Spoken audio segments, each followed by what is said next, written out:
Sure. I mean, I could think of a couple of examples how mental health has affected me personally, but I think as I look back, I think of a memory or an experience that really impacted me and actually set me into this path of this profession that I chose to do. And that was back in middle school.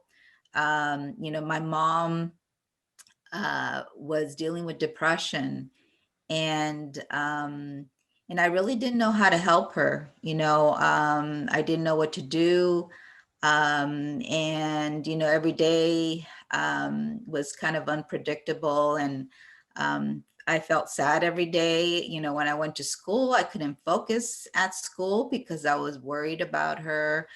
And back then, and still now, but especially back then, there was a lot of stigma around mental health.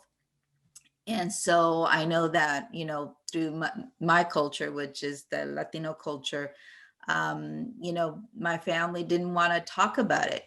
And so, my dad would say, don't talk about it outside of our home.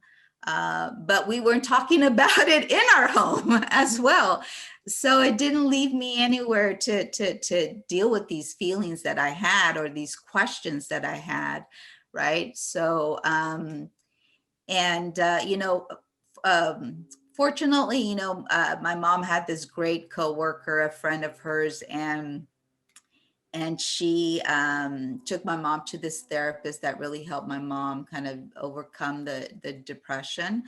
But I think, my family didn't know what to do because it wasn't, again, something that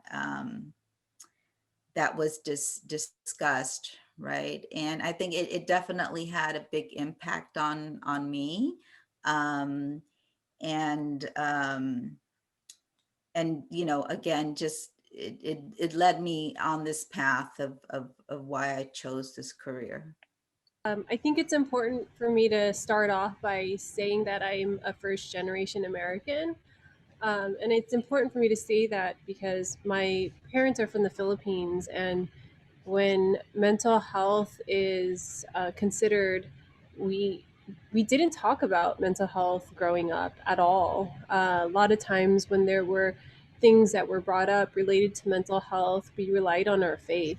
I grew up Catholic, and so like my mom would send us to church or put us in a church group, and there's some parallels with some things that we practice in church and like things that I learned as a professional in the mental health field. Um, and so the problem and the issue with not talking about mental health openly in my family is that I actually experienced some trauma early on in my life when I was about 5 years old. And I didn't know how to deal with it. And, at 5, you're just kind of processing like how you are in the world and learning about the world around you. But as I got older, especially in my years of adolescence, um, that experience kept coming back and I never addressed it. And it affected my friendships, my relationships way, well into adulthood. So my personal experience and when I decided to do something about it was after I had been in college. I worked with urban youth, and I was a coordinator of an after-school program. And I saw a lot of the students who had been through trauma have a very similar experience themselves. Like they didn't talk about it at home, and they needed access to resources but didn't have the resources like health insurance, like those like critical needs to be able to access it. And that's when I decided I wanted to do something about it, and I went into the field of mental health. I pursued my master's degree in counseling and was trained as a marriage family therapist. And it was during the program that I went through therapy, and dealt with all the trauma myself. And it was hard and it was really painful. But what I knew is that I had to go through it myself in order to help others. And I don't look back at it because I am where I am today, because of it. And it was such an empowering feeling to acknowledge that I've gone through something pretty painful in the past, but it didn't hurt me to think about it anymore.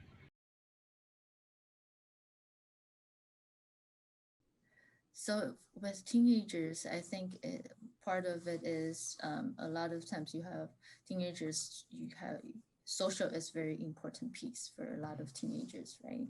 But now you can really social, and you kind of stuck in the house a lot of times. So it's not as easy for people who, or for the population, your population, you really will benefit from going out and hanging out, having fun with friends, and you don't really get to have it. So I think um, it really affects the mood and energy level.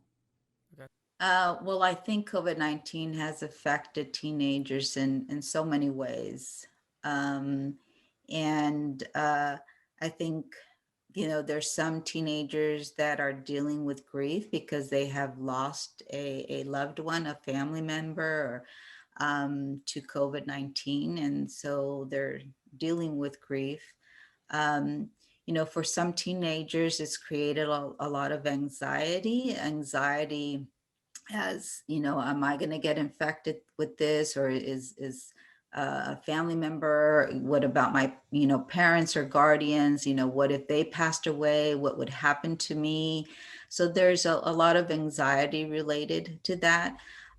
It has, and also grief around losing things that were part of your life. It's like uh, losing the time that you spend with friends, going to Sequoia Station after school, hanging out with friends at lunch, just that sense of stability, right? And loss of school activities. I think that last year when we went into shelter in place and distance learning, our seniors were dealing with a lot of grief. They were grieving the loss of prom, of the graduation, of school activities, their last dance performance, their last, band performance. So everything just changed. So I think those are some of the ways that COVID has affected our teens.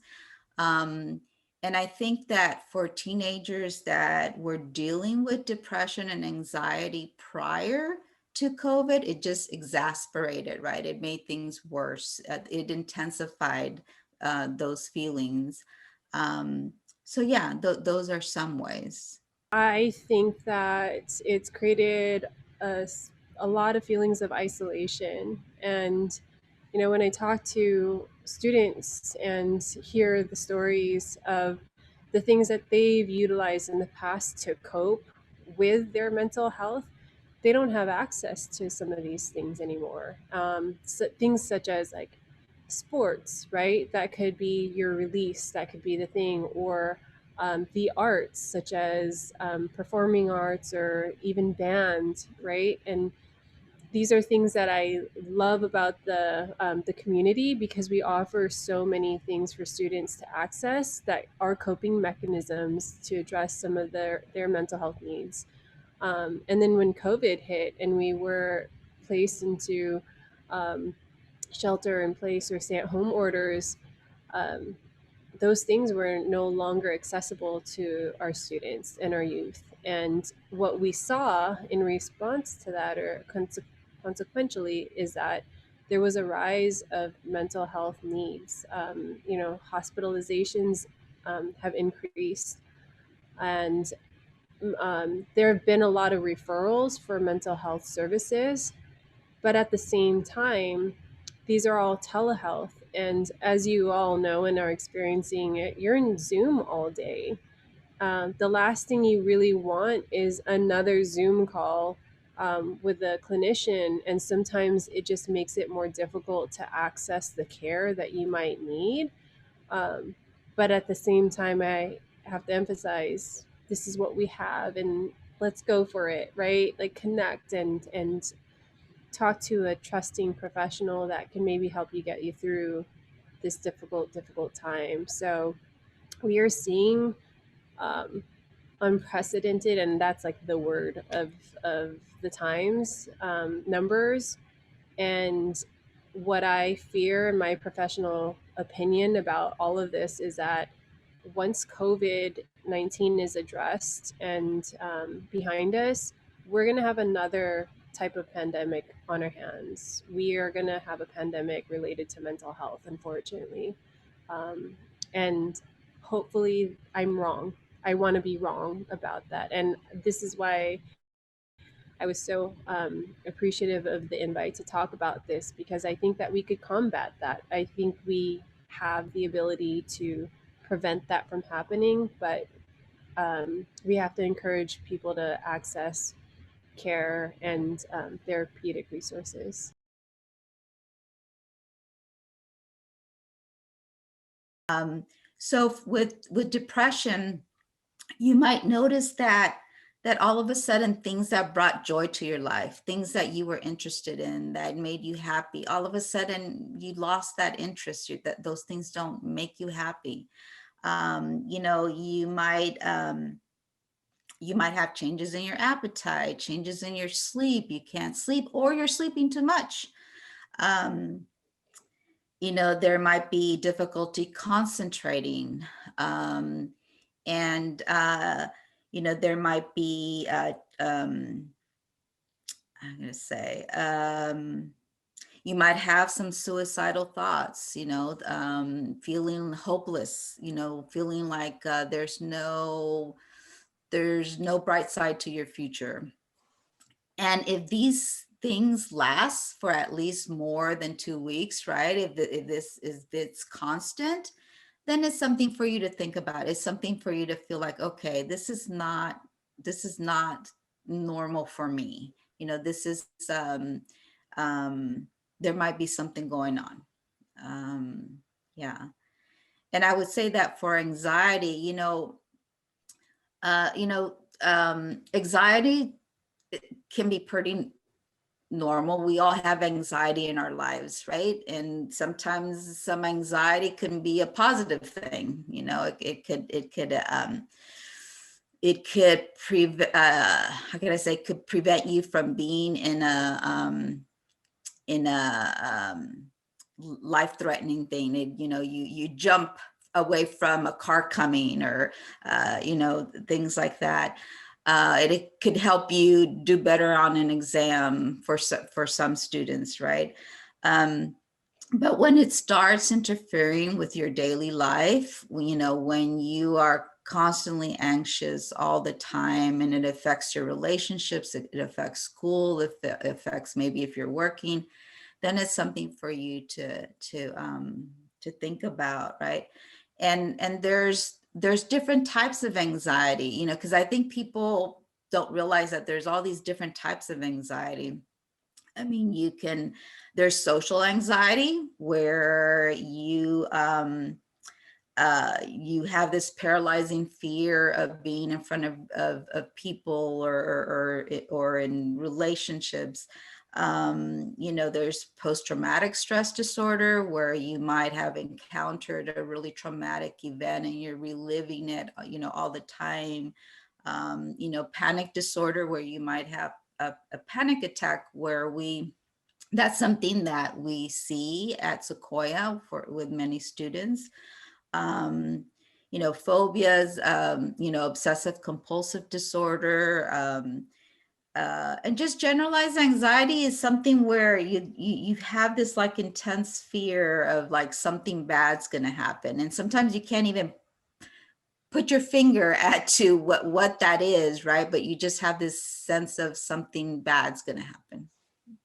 And what I'm going to say to that question is, work with a professional. If you feel like there's any um, symptoms that you're feeling related to depression or anxiety, or if you have a suspicion that you might be experiencing it, talk to somebody about it. because the most important part is then the follow through and how to treat it.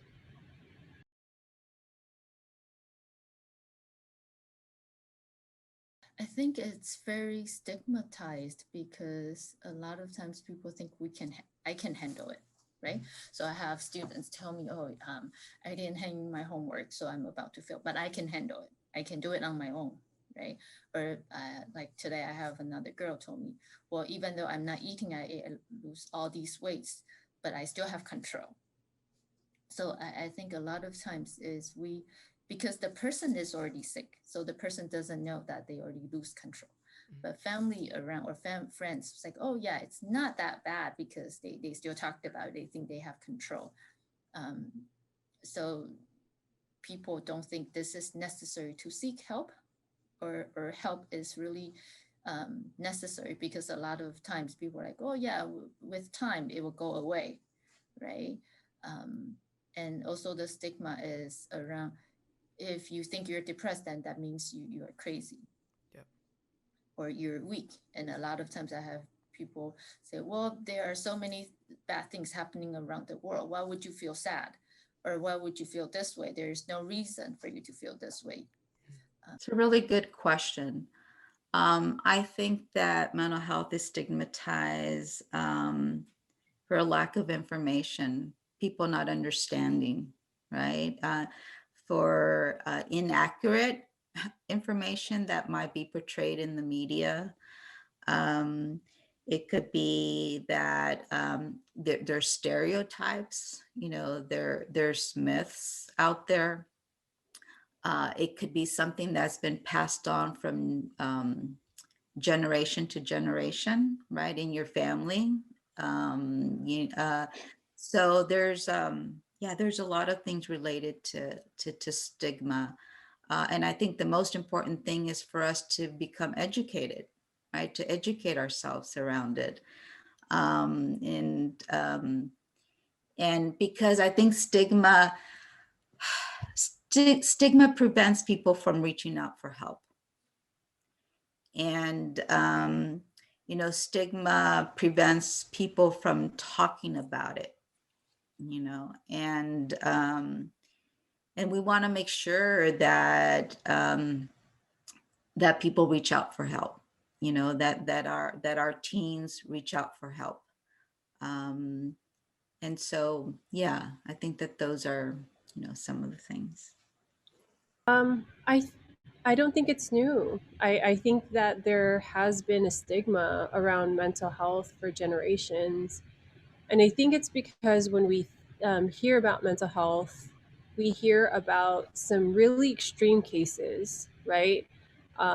We hear about those who have been depressed so much that it's gotten to the point of, like, I will say it, suicidal ideation. And so that's an extreme form, or anxiety to the point where the panic attacks are more frequent, and more often than not, or in certain cases, like um, some other really intense cases of mental health. But in all honesty, in all truth, as a professional in this field, um, not every case is extreme. And I think the stigma a lot lies in the fact that when we hear mental health, we always go to those extremes, like, oh, I don't associate myself with those extreme cases. So if I ask for mental health, does that mean that it's that extreme?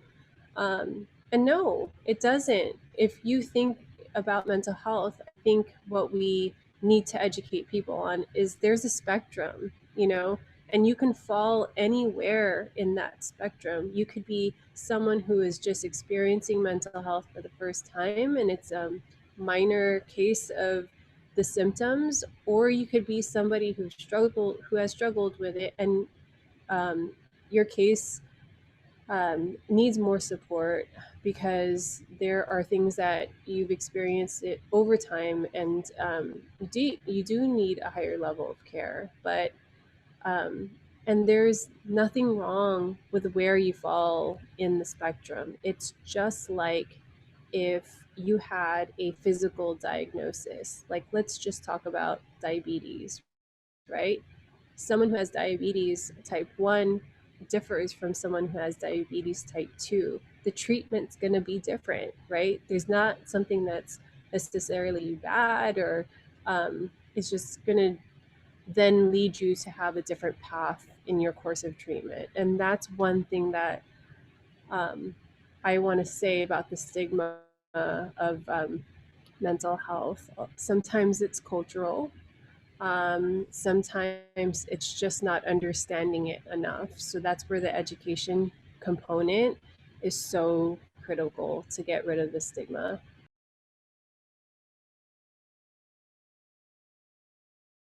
Definitely, right? If you are more familiar, you can, if you can catch these symptoms, and if you talked about it more openly, then people will feel more comfortable talking about it, right? If you say, oh yeah, I know, I have heard someone with eating disorder, for example. The person doesn't eat and these are the things. And when you talked about it, people are like, oh yeah, maybe I'm not that crazy, or maybe I'm not that problematic, right? And sometimes I have people say, oh, I like substance use, right? They feel, oh, it's okay, I just vape or I just smoke to help me with my sleep, or sometimes I need to feel calm. But if you talked about, well, there are other ways to help you feel that way. And if you talked about it and you can openly not judge, that would definitely help people to see things a bit differently. I think talking about it, I mean, this is a great example of how we could combat it, having conversations and just letting people, I mean, I I don't want to encourage people to talk about their own mental health experiences, because sometimes you might not be ready about it. But if you are talking to somebody that you trust, who you know is battling with some cases of mental health, or just interested or could benefit from mental health services, and if you feel comfortable sharing it with them, I encourage you to. And I think promoting and advertising how to access mental health services is important, because I think now more than ever, as much as there still is a stigma, accessing mental health services is easier than ever. Like, um, we never had mental health services at the school. I mean, granted, in high school, that was like decades ago. So it was a very long time ago. But I think what we're seeing now is we're mental health agencies are wanting to go to schools, because that's where they know the students are and the kids are. And the one thing about mental health services is the earlier you can access it, then the better it is in the long run, because you develop those coping skills early on, and you continue to practice them as you get older. So, advertising when, how you could get the services, sharing the experiences with whom you might feel comfortable with, and then letting people know that it's okay if you're experiencing something hard and difficult in your life right now. Nothing in this life is permanent. So that's the beauty of it, right? Everything's changing constantly. Um, but getting help is definitely important, and sending that message out.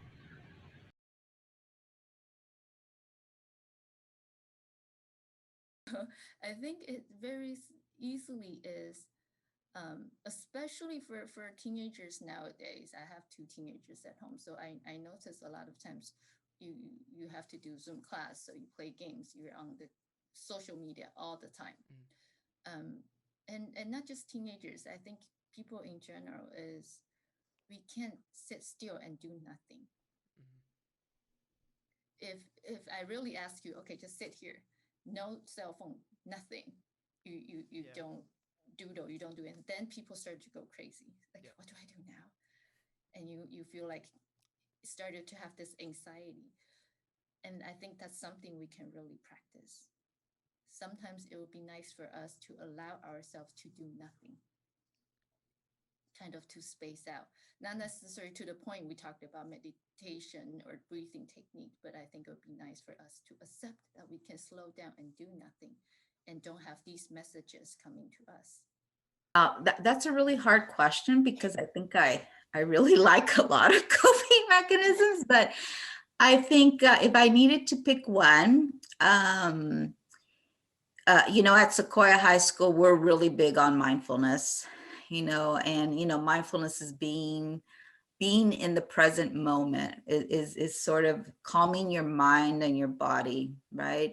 So I would really encourage students to try it out. You don't know if it's not going to work for you unless you try it out. So breathing exercises could be very simple. It could take you a couple of seconds, or meditation, mindful walking. Like if you go outside and you take a walk and you really pay attention to your surroundings and you really pay attention to the sounds, to what you're seeing, that actually calms you down. Yeah, so mindful movement. So I would say the mindfulness, and I would encourage students to check out some of the mindfulness apps. So like Headspace or Calm.com, or even the Atlas app that's actually free and made available to all Sequoia district students. You just have to use your Sequoia email in order to, when you register for it. So yeah, those are things. I think for me, it's just taking a break, like stopping whatever you're doing. And I say that because it's part of our culture now. Like we live in the Silicon Valley, everything's really fast paced. We have easy access to screens where we could just kind of numb ourselves to whatever we're looking at. But unfortunately, it perpetuates some of our mental health illnesses, right? And so I think it's important for us to practice in our life taking breaks and disconnecting completely. That means being in touch with yourself, right?